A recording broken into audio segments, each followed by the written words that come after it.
garbage, enzymes, garbage and wet wastes as much as you can. If you want to speeden up the process, you can just add some yeast so that the process would be done in 2 weeks.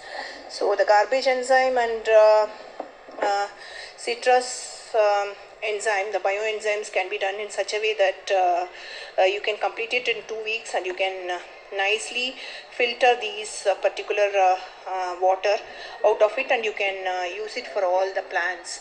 You can use it for your plants in the garden area, the land, or also in the terrace.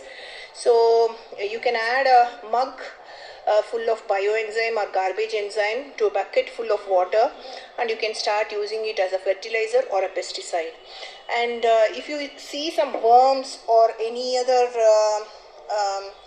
flies coming out of it, just add few more jaggery to that particular nutrient, and your enzyme is good to go. So in such a way you can prepare bioenzymes and garbage enzymes.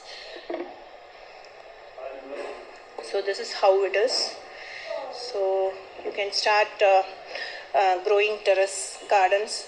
So you can start growing your own vegetables. So these garbage enzyme and bioenzymes will help you to grow a lot of vegetables in your garden. So this is how you can do. Thank you for watching. Bye.